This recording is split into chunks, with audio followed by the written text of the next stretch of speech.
Hi, I'm Bob. And I'm Sherry. And this is Mostly Politics with Bob and Sherry. And today we're going to interview Mr. Tony Moreno for the second time. And he has a lot of information for us. So welcome, Tony. Hi, guys. Thank you for having me. Yes, Tony. absolutely. Well, we're going to start with the first question. Do you mind if I ask the first question? Go for it. Okay. So some of our viewers, you want to talk about what happened to your bid for the state rep? You collected enough signatures. It was challenged. And then you did run for a write-in campaign for state rep with the state Senate seat. Tell us a little bit about that process and what happened. So my initial thought process was the Wayne Fontana State Senate in District 42 seat.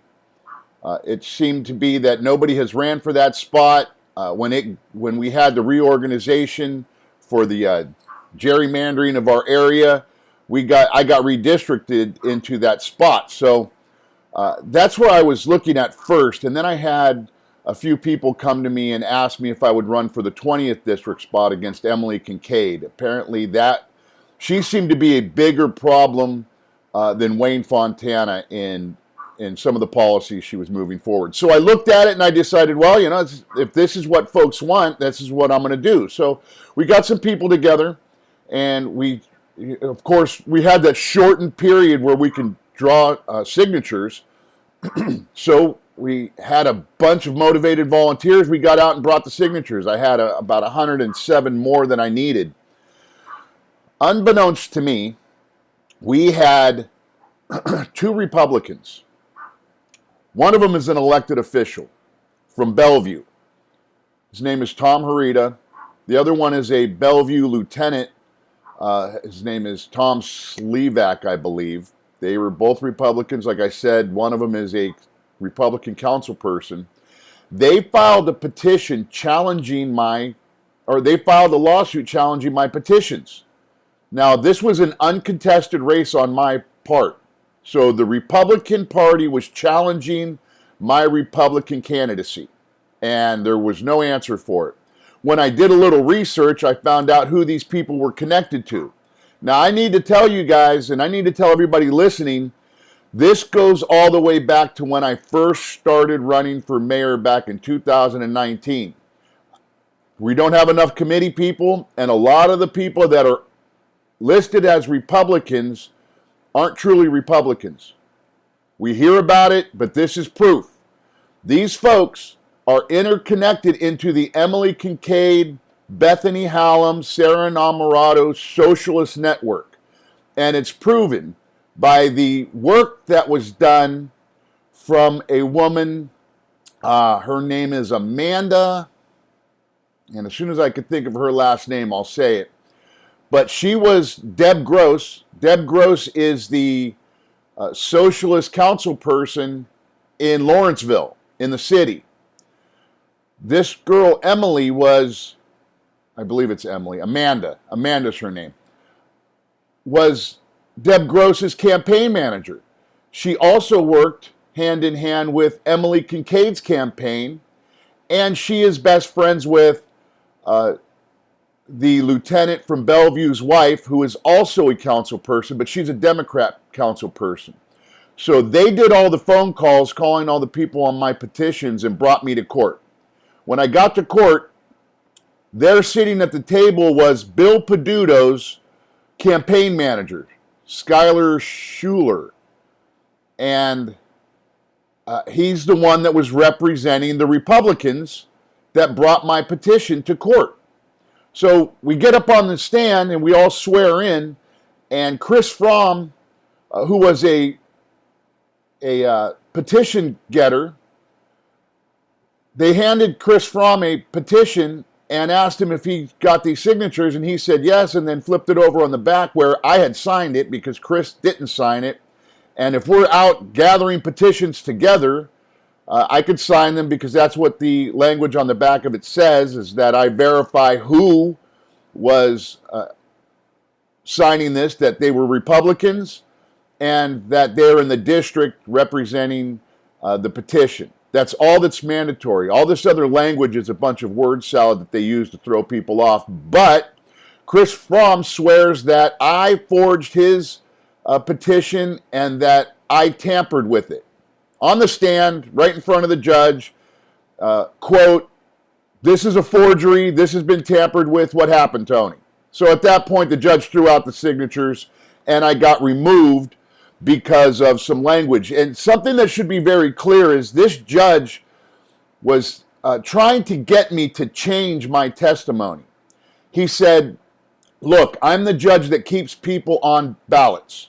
So if you were next door, we could go through signature by signature, and if you were next door or across the street, then that could be considered you were there for the signature." And I said, "Well, Judge, I wasn't. If I was in the area, I would be blocks over while he's covering this block. I'm in this block, so we're not doing other things." And they said, "Well, no, that doesn't work."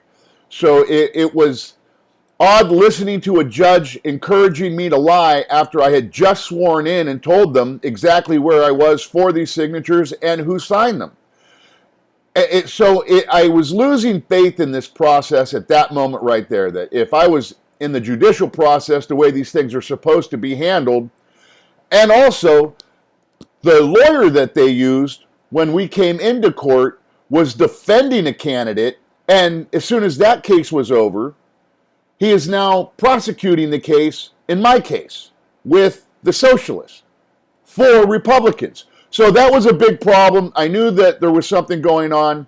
At that point, when they asked me what happened at a Republican meeting, I told them and said, "You know what, I'm just going to run a write-in campaign through District 42 and District 20, and whoever gives me the most signatures is who I will go with and represent that district." Well, suddenly, the area where Chris Fromm came from, out in Ross, North Hills Republicans, they made the decision that they were going to put Matt Carruth on the write-in campaign and keep me on the 42nd, which nobody talked to me about, but ultimately I'm okay with it because I've spoke to Matt Carruth, and he gives me no reason to think that he wouldn't be a good candidate there.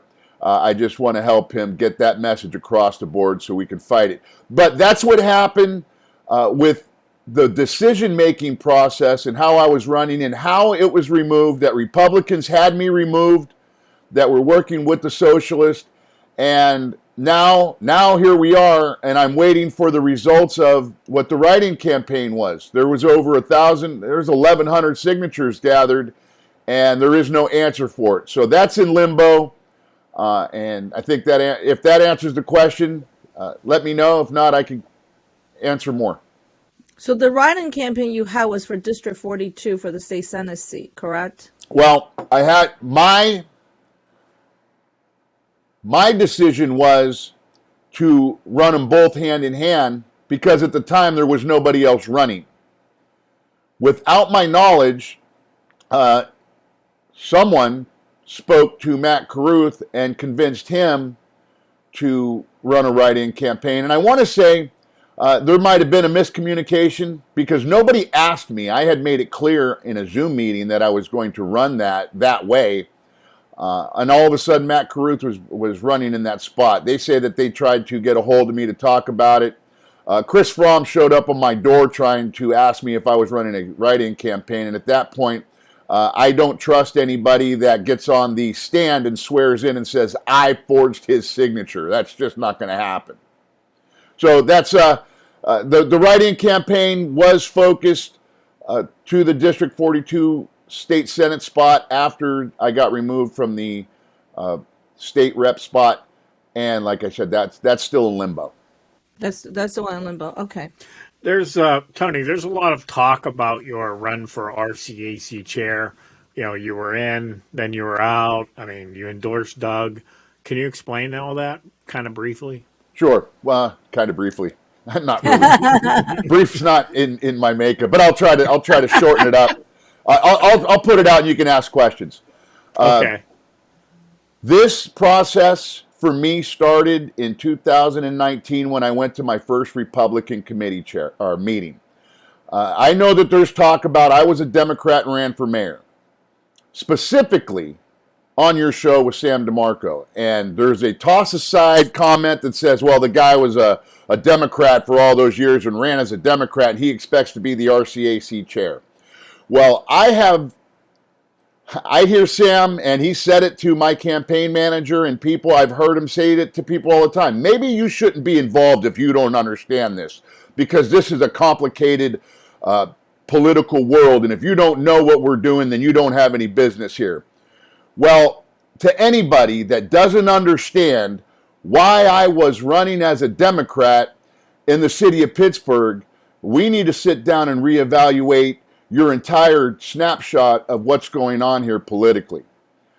As soon as I retired, I switched to the Republican Party. If people do not understand why anyone is a registered Democrat in the city of Pittsburgh, particularly union members, then you live in a world that's secluded to what's going on inside of your own community, and we need to get together so we can really open up what's happening and why we are in the positions we're in. I went to the Republican meeting, and there were 11 people there. I thought, well, maybe this is an off day. I went to the next Republican meeting because I needed to know how I get in to run as mayor, and I wasn't going to do it as a Democrat because I had always been told those things are already settled. So I went to my second Republican meeting and decided I was going to talk about running for mayor, and there were 12 people there, and that was the bulk, that was all of the Republican committee people. And it was at that moment, and they were talking about getting street lists. And that's one of the things I was doing, was I was trying to get lists so I could start knocking doors and talking to people. And this was all on my own. There was no outlet to figure out how we do this. So I was on I'm going to walk in and learn this and go in and win it. So they didn't even have a street list. They had talked about how the RCAC did not support them at all. There was no open line of communication. So I just went back, and I knew people that were political. And I said, okay, how do I do this now? And they asked me how I'm going to run. I said, well, there is no avenue for victory as a Republican. There's just not even a starting point. So I just stayed as a Democrat and put the message down. And I know everybody heard my message. My message was straight across, people first. My message is solid. So that's what happened in my run going towards mayor. Then I got elected as the Republican candidate. Remember that. I didn't put out a call for a write-in campaign. People elected me.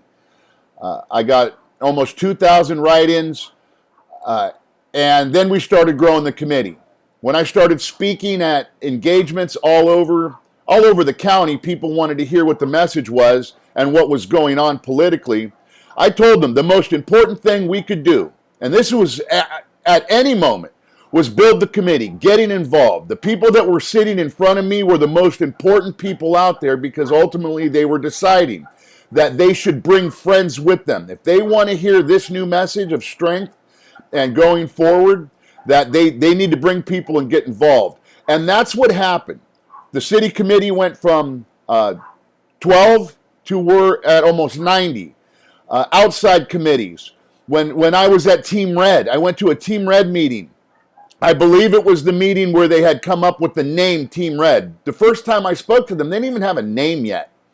And there were 2 tables of people, and there were less than 20. The last time I spoke at a Team Red meeting, there were over 150 people there. And I know a lot of them came because I was there talking about what was going forward and informing people what was going on. And I learned that by running for mayor in the city of Pittsburgh. These are some of the questions that the Republican committee people have asked. And we did the same thing with Mr. Demarco when people found out he was going to be on the show. Now, according to Mr. Demarco, you paid the Democratic Party $11,000 for endorsement. Is that what the Democrat candidate have to do? Because eventually they did endorse Gainey. And when you connected with RCAC, did the RCAC ask you for any financial payment to get endorsement? So for the first part of the question about what a candidate has to pay to the Democrat Party, I believe Sam Demarco's been involved in this long enough. He should know the amount of money when he makes an accusation on how I'm paying my way into the party on what's required. It's $10,000 for mayor. every candidate going down the line has to pay a different amount of money to seek those endorsements. The mayor's was the most expensive. So I had to raise that money. I didn't take a loan. I didn't have somebody write me a check. This money came from people just like me and you who were donating $25, $500, $1,000. I had people give, but all small amounts to come in because I did not have these major endorsements like all these other candidates had. And it's something that they didn't believe that I was going to be able to do. So I'm a point prover. So I had to go in, raise the money, and yeah, they do charge you. It's a $10,000 check for the mayor of Pittsburgh. The judges, they have a certain amount. It's lower. So yes, it was $10,000. It wasn't $11,000. It was $10,000. So we're going to be accurate in that. And what's the second part of the question? Well, so that was paid to the Democrat committee. The DNC, yes. But you didn't receive an endorsement? No. Well, if you want to know about that endorsement process, it's quite salacious. I went out and I knocked every door in that party. I was new to them, but the message was very standard, very clear. They understood, and I'm going to call them what they call themselves. The Union Democrats were fighting with the Socialist Democrats. There's a huge fight in the Democrat Party right now, and the everyday Union Democrat is getting their butts kicked over there because the socialist progressives are taking over. They have taken over. They have completely taken over city politics, and now it's spreading out to local politics. So you pay the money, and then you seek the endorsement, much like we do here. You go out and you have a meeting, and then you have a debate. Like you go and they ask you questions just like this, and you answer, and you make your pitch, and then they have an election. Well, mine was during COVID, and instead of in-person, they had mail-in, and it was mail-in only except for an emergency to be decided by the party. Well, the Thursday before the final day, Friday was a last day that they were supposed to receive mail-ins. We were able to look on their website and see how many of the people turned in their mail-in ballots. Now, I know it's crazy, but you were able to punch it up and see who mailed it in. They don't tell you how they voted, but you see who did. And in that way, you were able to look out and see where your strong points were and where the opponent's weak points were by who was mailing in. And at the moment, Ed Gainey was running against me. Bill Peduto didn't even put his money in because he knew through a poll that he was going to lose. So he didn't join it. And the incumbent can't lose that. So he just bowed out and said he was going to give his $10,000 to the Democrat committee to put out to the chair people.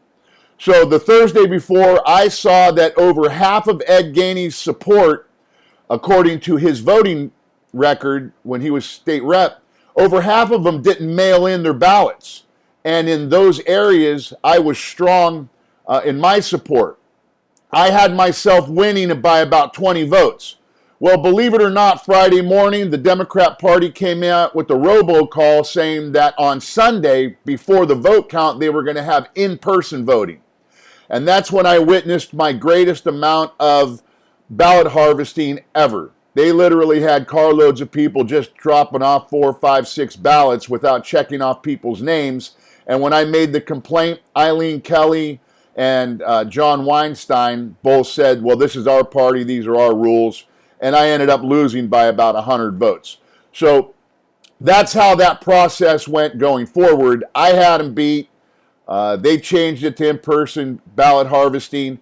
And what's interesting is they said that they were using that money to pay an auditor, an outside auditing company, and they never ran the audit. So I never got the results of how the in-person voting went to the actual mail-in, which I think would have shown that I would have won that. So that's how that went down in the Democrat Party. And here, I'm going to tell you something that happened when I spoke to Eileen Kelly. She was the chair of the Democrat Party in the county. She called me to her office. We had a meeting and she asked me to step down. And I told her no, I wasn't going to step down because she saw what the votes looked like and I almost won that and they had to change the rules to beat me. She offered my $10,000 back to step down. And I said no because I was winning that fight. And she said it was unfortunate. And my office was across the street from theirs over in the West End. So in the time it took for me to leave her office to get to mine, I received a phone call from Sam Demarco. I had never spoke to Sam Demarco before ever. My connection to the Republican Party was with Bob Hillen and the city Republicans, of course, because I was in the city. So I get a phone call from Sam Demarco within 10 minutes of my meeting with Eileen Kelly before I even get done telling my team what had just happened to me, that Eileen Kelly offered my $10,000 back to get out of the race. Sam calls me and says, hey, I heard you got screwed over in the endorsement. He offered me financial support and election support if I were to switch parties. And I said, well, Sam, I was close to winning that. I'm going to stay with this. But, why are you calling me? And he said, well, I just heard that happened, and I just wanted to make this available to you.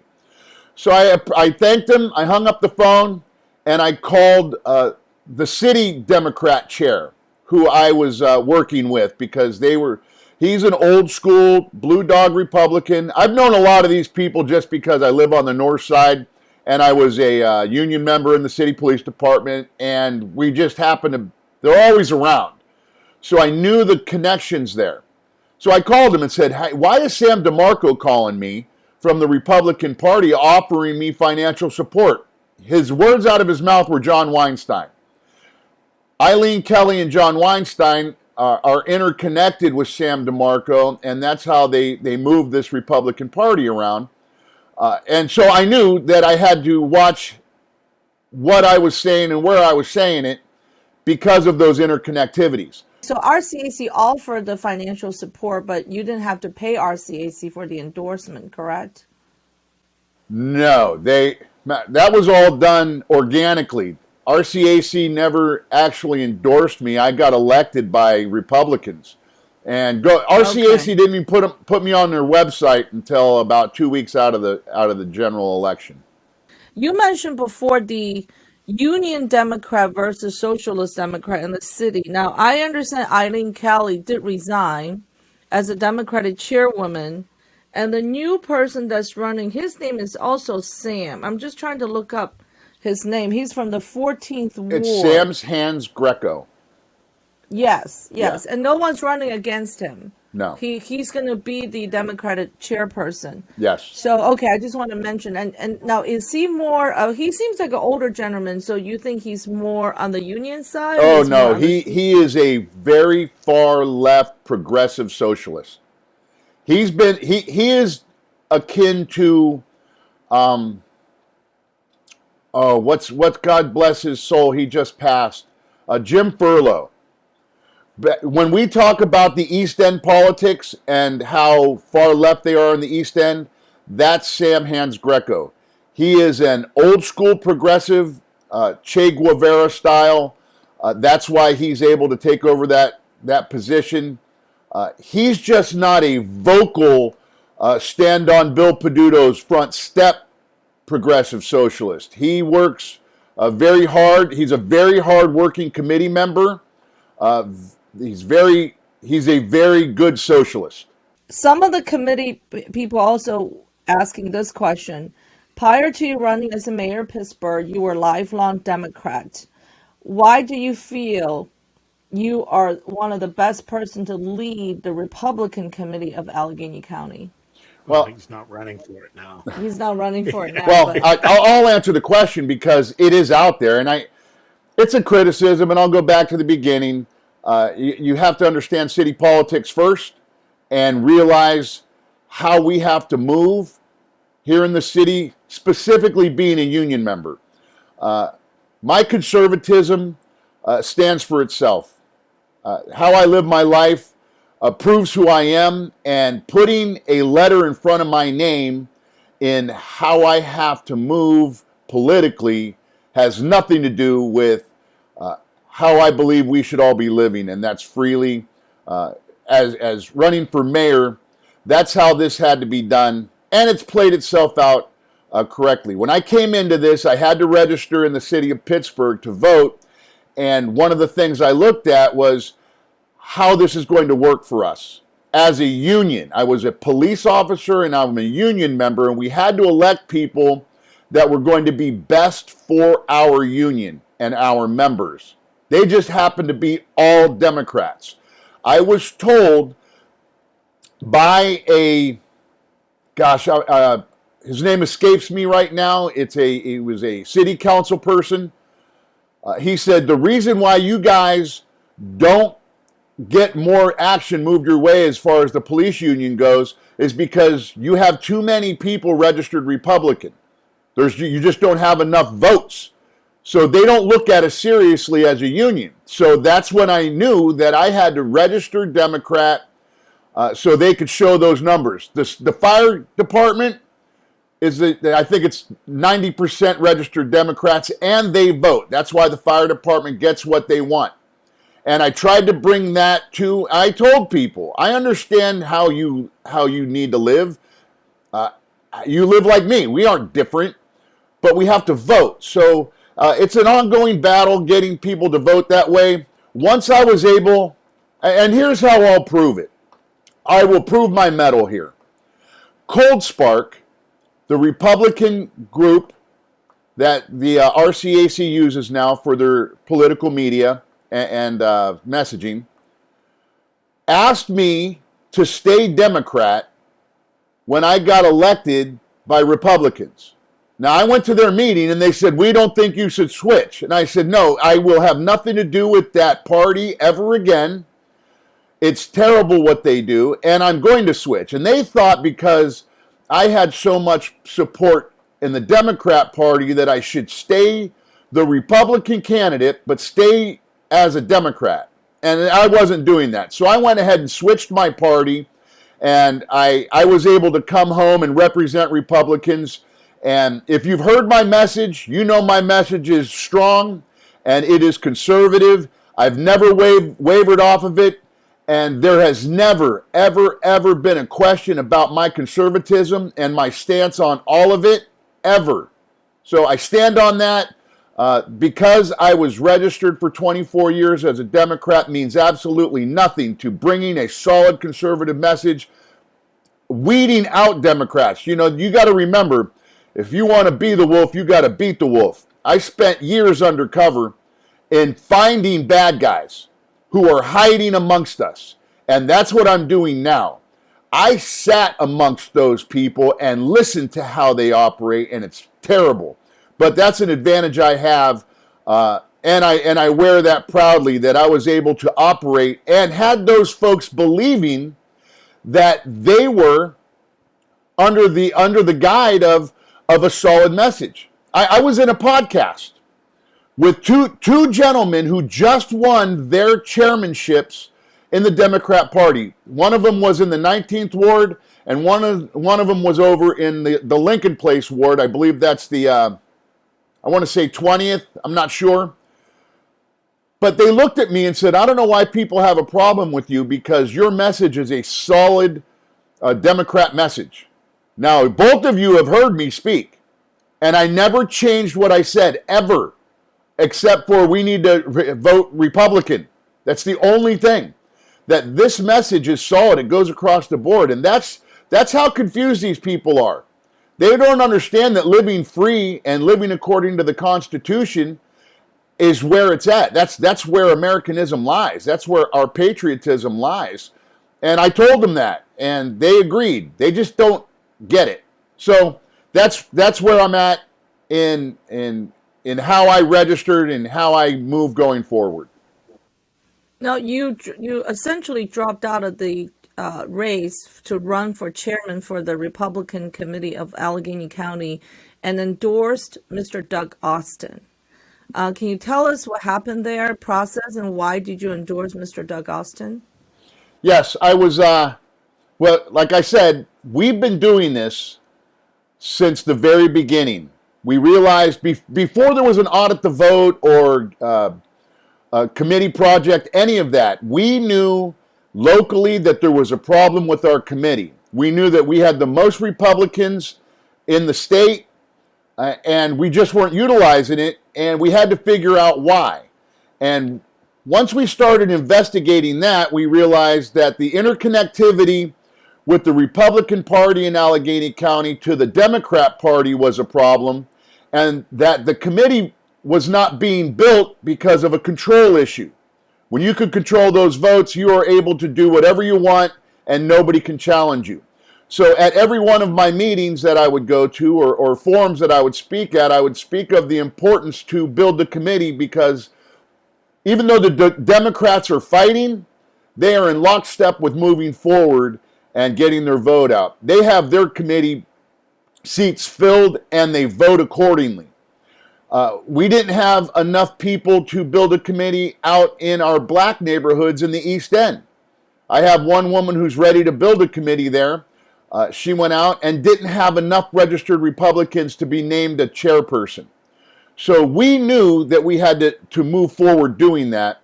And I, along with Gina Paulus, Karen Paulette, Len Iorio, a lot of these people, to include all of the outlying Veronica, Roberta, MJ, with all of these groups, we started bringing in new members and building those committees and talking about what leadership was or was not doing. And we were left out in the cold doing this on our own, but you could see the results of what we did. Now, my run, we were being quiet because we wanted to see how the RCAC was going to respond. And a lot of crazy things happened. Sam fired Kevin. So we didn't know how that was going to move forward. And then Kevin asked for another job, and he went back to work for the guy that fired him because of incompetence, so said Sam. And we knew that there was disarray going on. Sam tried to run for Congress. We didn't know who was going to take his place. There was a lot of positioning, so we just stayed quiet until it all played out. At the same time, we were trying to get me on a ballot to run for state senate. Well, Doug Austin was going out and gaining support. I had not spoke to Doug about him running. I had no idea he was going to do that, but I had heard, so we were waiting to see how that was going to play out. And all of a sudden, Kevin was supposed to be paired up with Doug. I didn't know that until after my city Republican meeting. That was when I announced that I was going to run for RCAC chair. We had discussions internally with my group. Some wanted me to come out earlier. I don't think I would have been able to come out early enough to really get that message out, but they wanted me to come out earlier. Some wanted me to come out later and let these things play out. I decided that the city meeting was where I needed to announce it because we had all our new members, and so I did. That was on a Thursday night. Friday morning, I get a call saying that Doug Austin would like to meet with me and that he had now removed Kevin from his team, which I thought was interesting. I don't believe in coincidence, and the timing was strange. So we were trying to, figure out what the play there was. I met with Doug a few days later, and we talked, and we were in agreement about how we wanted to see the party going forward. He never asked me to step down. He never asked me to join him. He said that he was excited about my candidacy for the state senate and that he wanted to support me in that if I needed anything, any help there with messaging.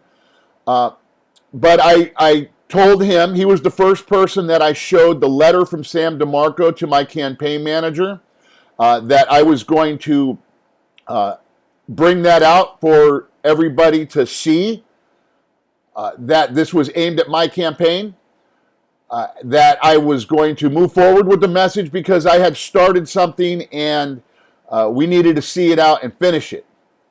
So after that meeting, and again, there was no ask for me to step down. There was no offer of anything other than support for state Senate run. I started then reaching out to people that I was going to need to get signatures from. Now, before I asked anybody to go and get signatures for me, I wanted to get a feel on what people were saying. And when I started making those phone calls, I found about 1 in 5 people were telling me that they would sign my petition, and the other 4 were already committed.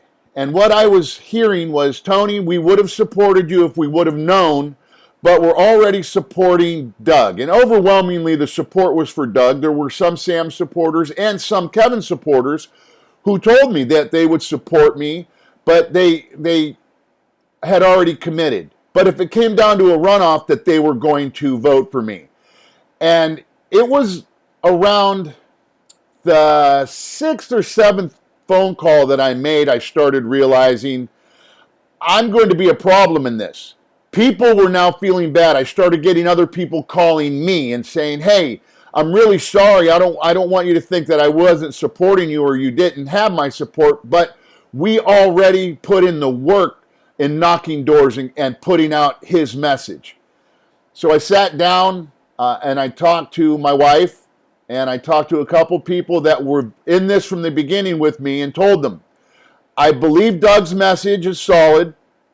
I want to make sure that we get the leadership change that we need. We can't go forward with this, and I didn't want to cloudy those waters. Doug put in the work. His message is solid. So I decided that I was going to bring myself out of the race, narrow it down, and go ahead and go forward with this message that I believe Doug is in agreement with, that we need to build the committee and vet candidates. Money's not the answer here. Money will come with a strong message. And my input is showing why we need new leadership now.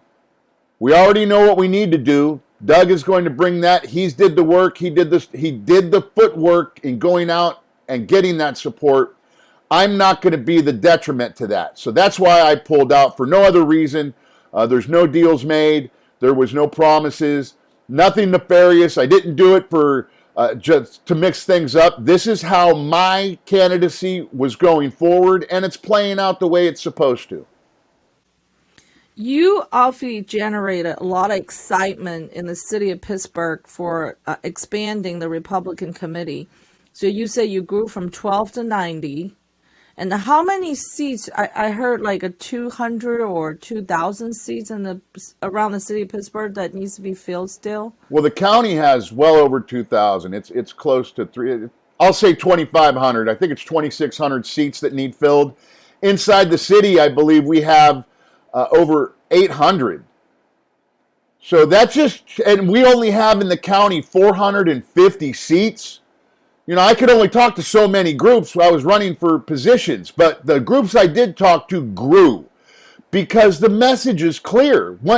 If you guys remember, if folks will remember the Tea Party and how exciting the Tea Party was and how we had people come in and really just rise up out of their neighborhoods and start taking over their political party.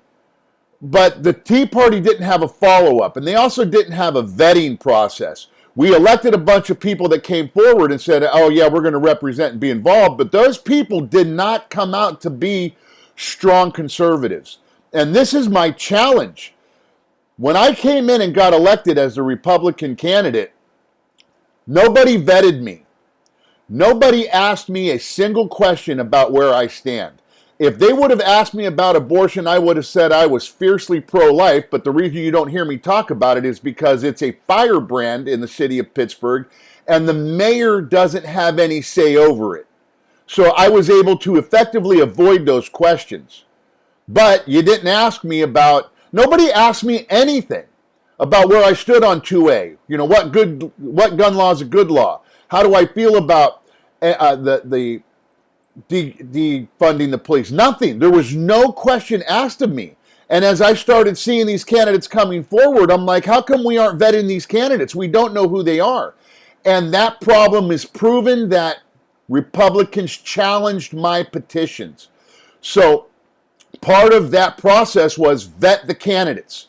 We need to come together, have a baseline set of standards that we want to hear about. You guys ask the hard questions. So that you guys are vetting candidates and you don't even really get that this needs to be a standard in our party. We don't have a mission statement. You know, it's all these things that are lacking. And every committee should have a set of questions. Every group should have a set of questions, and then something particular to their areas, so they can ask their specific candidates about their own ordinances or something that's happening in their district where they're not getting money moved. Something that's to them and them only. But we don't do that, and it hurts us. So that's something that I brought. Taking the money and influence out of this is something that I bring, because when you have a solid message, money will follow the message. Message can't follow the money because the message will be corrupted by the money. So anybody that comes out here and starts bragging like my former opponents did, the current leadership claiming that they raised $1 million, well, what the hell did you get for a doggone $1 million over 4 years? You got a socialist judge in Lisa Middleman. You got somebody who ran as a socialist for district attorney against, to the left of Stephen Zappala, and then they come in and get a write-in under Republicans and get elected judge. That's what you got for $1 million. You got nobody elected, and you're gonna tout that? That's wrong. You didn't build the committee. All these people out here begging for information from the RCAC built that committee. All you did was answer a few questions when we caught you on the phone. So I don't want to hear about money and being able to raise money. Those days are gone. You need to show some results for that money. We need some wins. We need committee people. We need to have activities that bring in committee people and registrations. We need to start utilizing this momentum going forward with the message and good candidates, not with the ability to raise $1 million to get a socialist judge elected under a Republican flag. Tony, you shared a letter, well, it was an email, I guess, from Sam Demarco to your wife. One of your points was that he was name-calling. Some people saw the letter and said, well, the name-calling was wrong, but generally kind of felt that Sam was right on the point. I mean, so what, I don't know, can you comment on the letter or kind of what's happened between you and Sam? If you initially met Sam, he used you to help grow the party in the city. And, is there an issue now between you and he? In hearing your video with Sam and the sentiment that you shared that Sam used me to grow the party in the city is so preposterous, it's laughable. It's reprehensible, and it's insulting to the people that worked in this party to grow the city committee. When I sat in that first meeting, all they talked about was how we couldn't get support from the RCAC. Sam is on record saying that I didn't have a chance and it's a waste of money for me to run. Just to be clear, I kind of said that. Sam said that he invested in you to give people in the city, Republicans in the city, a reason to vote, a reason to engage. And then when I heard you say that your involvement actually helped grow the party, I kind of combined the two. So I don't recall him saying that he used you. I said that. Those were my words. I watched the video on your channel, and I will retract that he made those words his. The sentiment was that he was putting forth all this effort to bring enlightenment to the city and grow the city. That is just so far gone from the truth. It was like pulling teeth trying to get help in the city. And it wasn't until we really started rolling in my campaign in the city with our door knocking, our organizational building, that these things started moving forward. We got help from outside at the state level to come in and build our committee. They're the ones that brought their technology in. RCAC did not do that. RCAC gave us the office to phone call. During one of those phone calls, I went in and noticed that I didn't have signs around. And Sam, I'll tell you, RCAC and Sam Demarco did put forth money towards my campaign. My campaign manager's job is to try to get the most out of everybody. So if it's annoying to the head of the RCAC that my campaign manager is constantly asking him for support, then, much like Sam Demarco says about everything else, maybe he should do something else. Maybe all these hats he's wearing is too much for him. Because if he can't take one aggressive female campaign manager who is not in the world of his campaign managing, which is all salacious insider training and deal making, which we said we weren't going to do, that a campaign manager is to bring the candidate to campaigns and set up meetings and raise functions and have videos and all of these things which my campaign manager did, then maybe he should reevaluate what RCAC is doing with campaigns. So we solidly built the committee in the city, and we brought that to outside of the city. And that's proven. You can look at a lot of these groups and know that a lot of these things started with our run for mayor and continued on through. So the credit goes to the people that were, not me, because I was out campaigning. It's the people that were building the committee that were working on our campaign. And believe me, they came from all over. There were people from Beaver County coming to see how we were doing it so they could take it back there.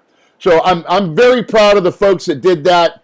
A lot of them are connected with RCAC, but the RCAC leadership kind of floated in on the coattails of all these new groups and people coming in and building it organically.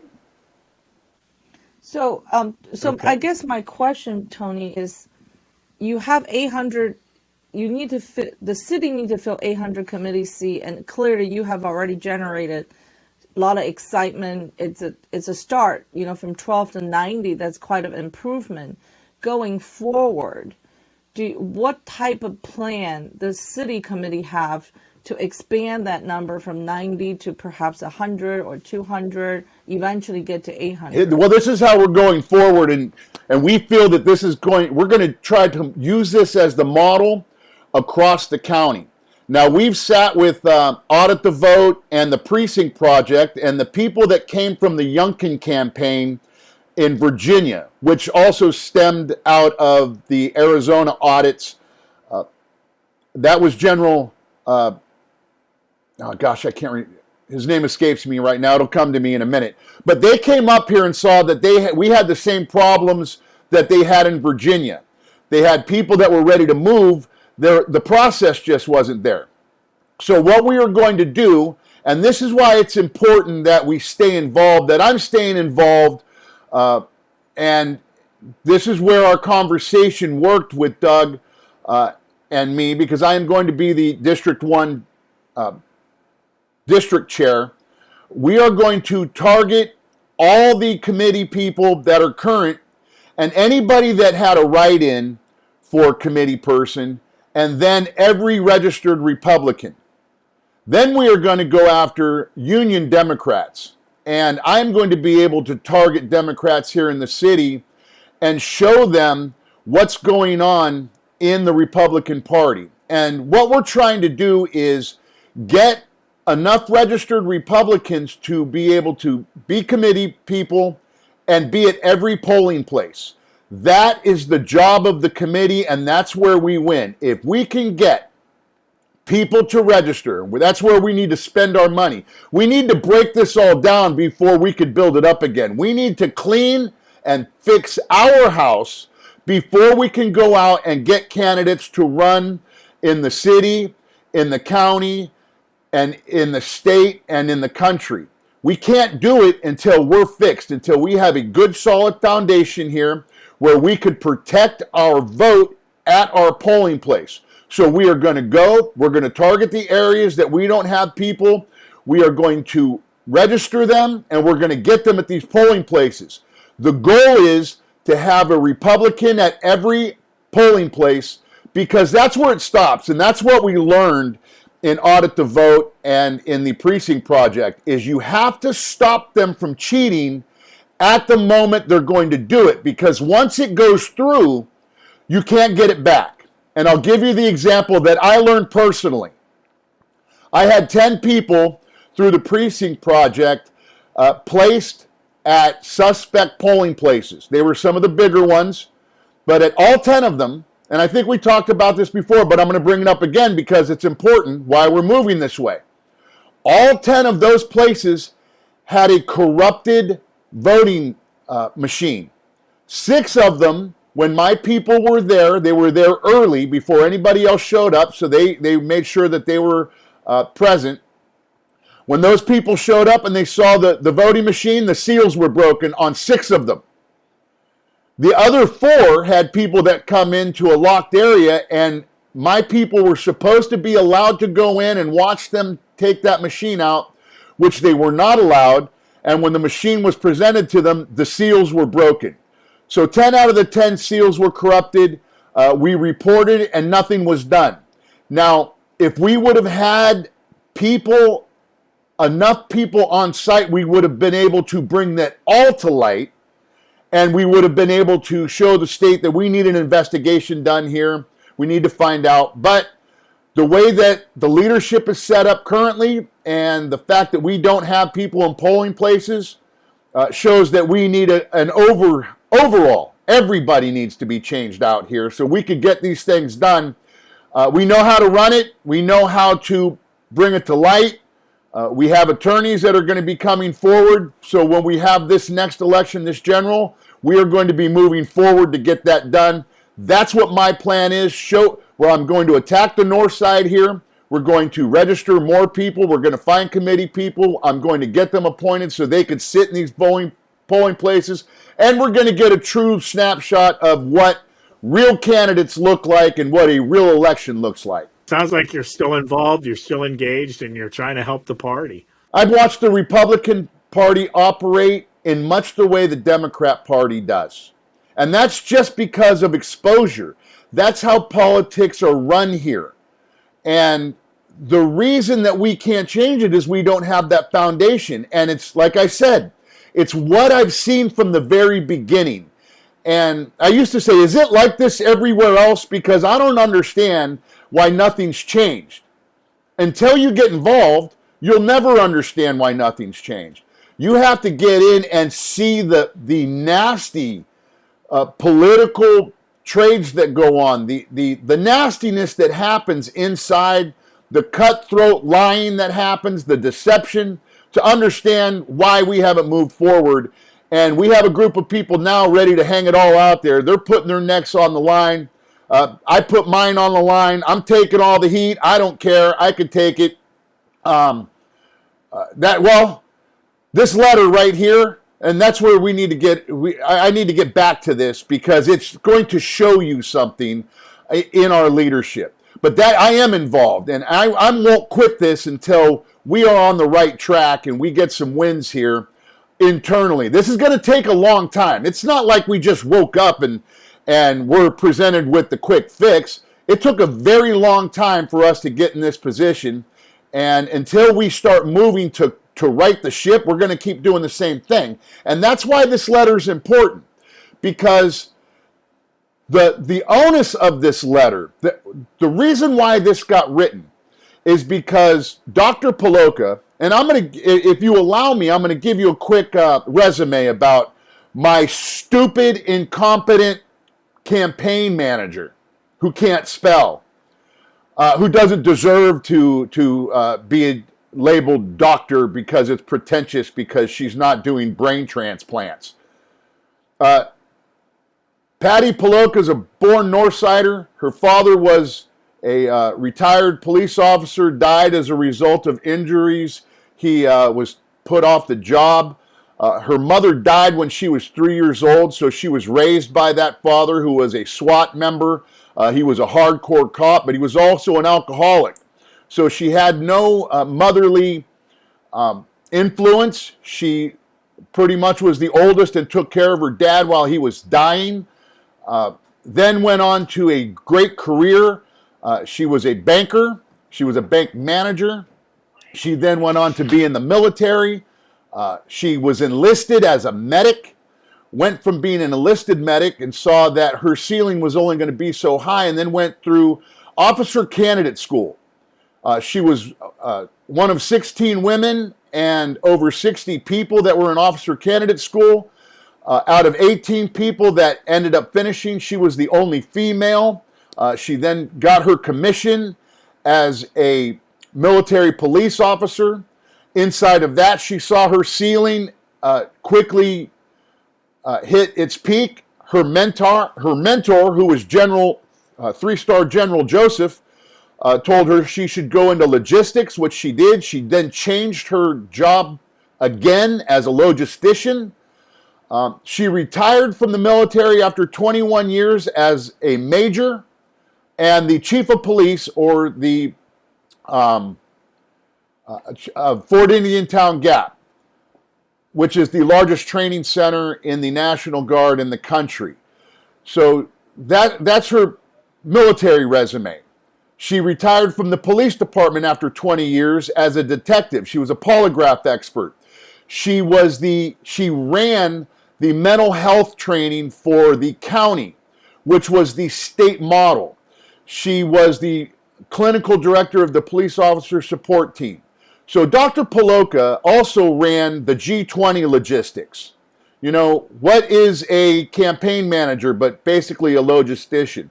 So she had hundreds of police officers coming from all over the world to run a operation that had world leaders, to include Barack Obama, our president, coming into the city of Pittsburgh, and she ran that entire program.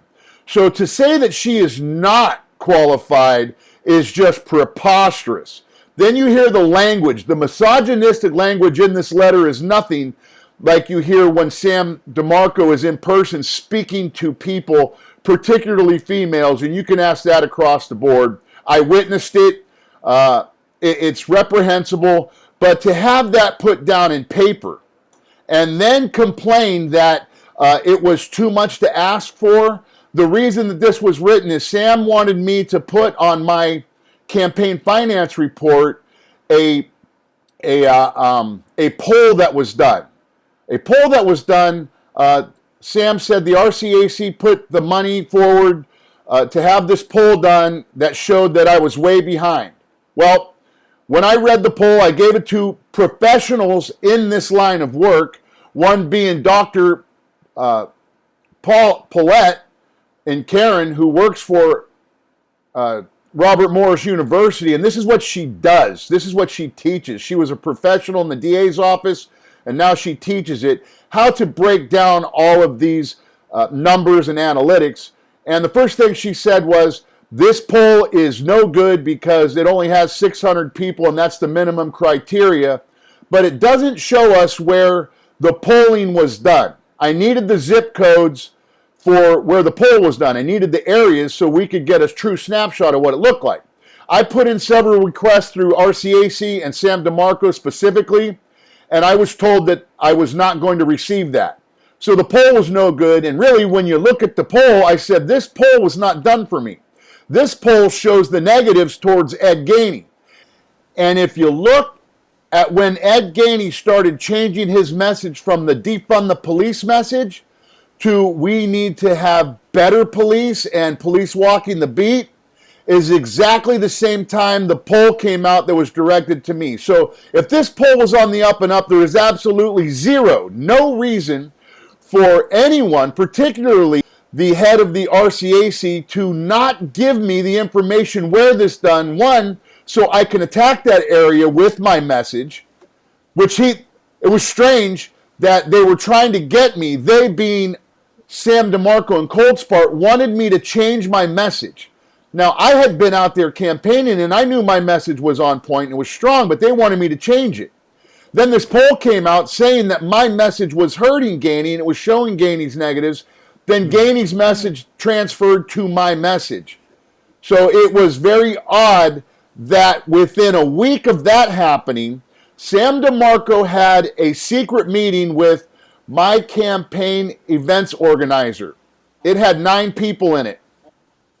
I sent Mike Deal as my proxy, Mike Deal from Gun Owners of America. I know people don't get along with Mike, but Mike is a very active person in the things that he does politically, and I trust him. So I sent Mike Deal to this meeting to see what was said, and with great surprise, he sat there and listened to Sam Demarco and other political operatives demanding that I fire my campaign manager and that I change my message.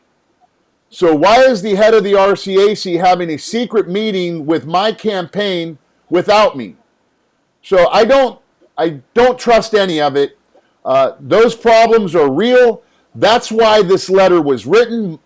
Dr. Poloka informed Sam Demarco that we would not be putting this campaign finance report or putting the poll money, the poll that was done, into our campaign finance report because it was not done for me and I was not given the information to prove out where the poll was. That's what happened. So for this kind of response to my campaign manager saying that we didn't get the information necessary to verify the poll, we feel the poll was done for somebody else, that I'm sorry, I need to continue with that line of messaging, that Sam Demarco, when challenged with why he wasn't supporting my campaign financially, and this wasn't just from Dr. Poloka, this was from people all over. They wanted to see more support from the RCAC, and it wasn't always financial support. It was, why isn't my campaign headlined on the RCAC website? They would not put it up. We didn't know why. They weren't sharing any of the videos that we were putting out. They weren't involved in my campaign. And that was the complaint from across the county. They wanted to see it move because it was moving people in their areas. My campaign was moving new candidates to come forward and want to run. It was moving new committee people to want to get involved. So they wanted to see more, and they didn't understand why RCAC wasn't doing it. Sam would go silent, and it was left to Kevin, and Kevin would say, well, we have to ask Sam. So when you hear the response in this letter, it also matches with Sam Demarco was helping a candidate named Marlon Woods.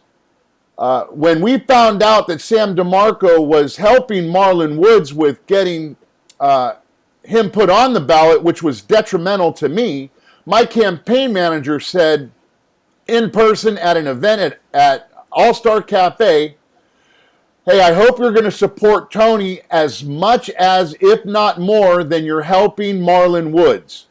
Now, I knew because I had operatives inside of the election board that said Sam Demarco was helping Marlon Woods do his paperwork in getting his petition put forward and getting those signatures, and in a way, now I don't know how financially, but was moving that way. Sam's response was, if you don't know why I'm helping Marlon Woods, then maybe you shouldn't be a campaign manager. That was his response. So in making these complaints, they're valid. Help me more than you're helping a Democrat get on a ticket. Financially help me more than you financially are helping everybody else, because my race is that important at this moment. And then to be completely treated with such disrespect, not only as a veteran, not only as a retired veteran, not only as a retired detective, but somebody who went through 24th grade, who did the work. And we're not talking about the theory of PhD. We're talking about the actual doing of a doctorate. I don't think Sam Demarco has the ability to separate the difference or the intelligence to know the difference between PhD and doctorate. The doctorate is the do. That means she did what she studied and proved her expertise in, and that's management and organizational leadership. So I'm asking right now for Sam Demarco to step down as RCAC chair and to step out of this race pursuing any other position. And this is the main reason why. Not just because of those things that I talked about, but because inside this letter, Sam Demarco states that he intentionally withheld his big donors from my campaign. That goes against the RCAC bylaws, that you are not allowed to actively work against the candidate. This was not trying to get another Republican candidate. I was the candidate. I was elected to that position. Sam Demarco verbalized, and this was the main reason why I put this letter out, because people need to understand Sam Demarco and the RCAC, Kevin Titillion, the current vice chair, and anybody else involved knew that the main donors that donate to the Republican Party were kept from my campaign by Sam Demarco and the RCAC. That's a violation. He needs to step down, and they all need to step out immediately, because that goes against what our bylaws say. Just to wrap up, you are still waiting for your write-in for the state senate, correct? Yes. Okay, so when do you think that would come to light? When are you going to I have no idea. I am going to physically go down to the elections board and ask how I go forward. I've asked RCAC. They don't have an answer. Their answer to me is you're going to have to ask the state, which I find absolutely, completely reprehensible. If you can't call as the RCAC leadership and find out exactly where your candidate sits, you're wrong. I mean, it's ridiculous. So I don't know where it's at. The election's been certified. I haven't been given notification one way or the other. I can't even find out who else had signatures that could have been a possibility running against me. It's just silence. So I don't know. I'm trying to find out, and I'm not getting a lot of help. Okay, so basically what they're saying is you need to call the state election board to find out whether your write-in campaign has been certified or not, correct? Yes. Okay. And the state election board does not have a response for me. Okay. Well, let us know when that happens. I will. Okay. All right, thanks. Anything else? I mean, you spoke along at length here. Is there anything? Let me make sure. I want to make sure that this letter issue is really hammered home. Okay. Because I know I'm being criticized for it. I don't care. I've had to step out of my natural self as a protector and a violent defender of my spouse, my chosen wife, because as she said to me, I've experienced this misogyny my entire life. I'm a woman in two male-dominated worlds. One in the military, and I succeeded, and one in law enforcement, and I succeeded. So this is nothing new for me. Well, it's new for me. I'm not used to having people treat my wife this way without me interceding, but she is a professional, and she held her own. I'm not here to do anything but expose what our leadership in RCAC is bringing to our candidates. We had a very successful campaign. Let us not be confused in what we did. Yes, we lost, but we went from a 6-1 Democrat to Republican swing. That's what we were facing, and we reduced that number to 3-1. And that's because of the hard work that was put forward, our staying in line with our message, and our building the committee and bringing Democrats that are solid Americans that see that the socialist progressives are not the way to go. They crossed over. Half of them, half of the 6 crossed over to vote for me. And those people are ripe to become Republicans. We just need to bring the message to them. That's what I'm bringing here. So the letter is what it is. I didn't write it. Sam did. And I want you guys to remember what he said. Everybody listen to me when I say this. Sam did not apologize for anything he said in this. What he said is, I shouldn't have wrote it down. I should have said it in person. Why would, in God's name, you say, I should have said that in person? So you can deny it all the way through and say, I would have never, ever said anything like that. But guess what? He did. He didn't apologize for it. That's how he feels. That's how RCAC has run. Kevin Titillion running under the leadership of Sam Demarco. That can't happen. That's why I'm here. I am now openly pushing for Doug Austin because Doug's message is clear. The committee, vetting candidates, securing the election, and everything else will follow. So as far as the letter, I think that covers it. My candidacy, I think I've covered that. What happened with my vote, I am not. I've been hearing, and you guys correct me if I'm wrong, but I have recently heard, now that all of these things have happened, that I have just come in here to disrupt the Republican Party.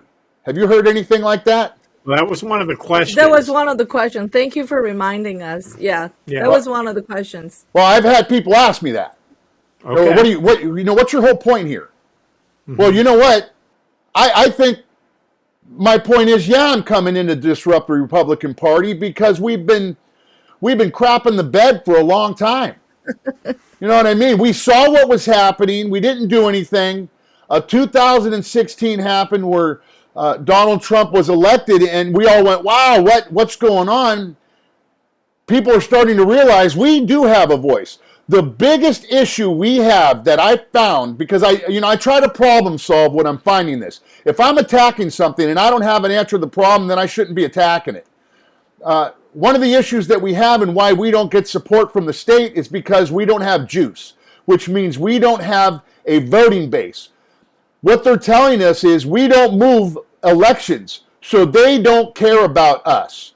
If we build the base, if we build the committee, and we start bringing the heat with candidates, they have to pay us attention. So when I found out we have the most Republicans in the state, but they don't care about us, the answer is very clear. And it's not clear to the current leadership or anybody else that's running going forward.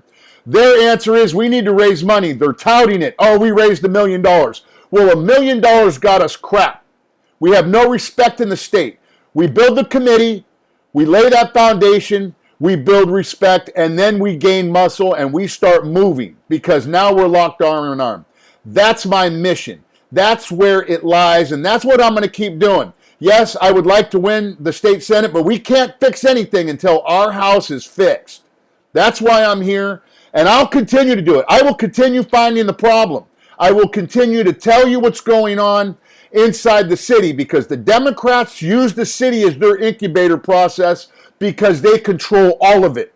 When they finalize what they're going to do, they move it out to the suburbs, and you're seeing it. And the committee is polluted. Our Republican committee is infected. We need to find those people, get them out, and build it solid. So, yes, I am here to disrupt the Republican Party, but for the right reasons. We're trying to find Americans that are patriots, that are conservative, and put them in positions here in Allegheny County. The reason you guys do this podcast is because of what's happened in our county and in politics. You've experienced it, Sherry, at your bar. And you know what this stems from? A boat rally that I bowed out of that created such a firestorm. But it's all played out correctly because it's able to show when you do certain things, people come out and they show their evil, nasty heads. And you know who they are. They can't help themselves. So everything that I do is very calculated. I don't do things by accident. I do things so people can come out and see what happens when I do them. Everything you've seen me do has been to forward the conservative platform, to forward the godly constitutional platform. And I'll argue with anybody about that. You can say whatever you want. That's been my platform, and I stand behind it proudly. Thank All you, right. Tony. Thank you, Tony. Yes. All right, And let's we'll come back. You know, as these things go forward, you guys want to sit down and you want to talk about all the politics that are happening, because we need to keep this fight alive. They're moving against us at every moment. Your platform is great. Everybody watches it. You guys do a super job, and you get everybody involved, and I thank you so much, and I know people love to see it. They can't wait to have something come out, because you're open. You don't hide. You don't have any surprises. You make sure everybody's questions get asked, and if we don't answer the question, you re-ask it and get us to say it. So thank you, and I will be here for everybody that wants to know. That's where I think my place is now, to bring that information and tell us the different ways we can fight it.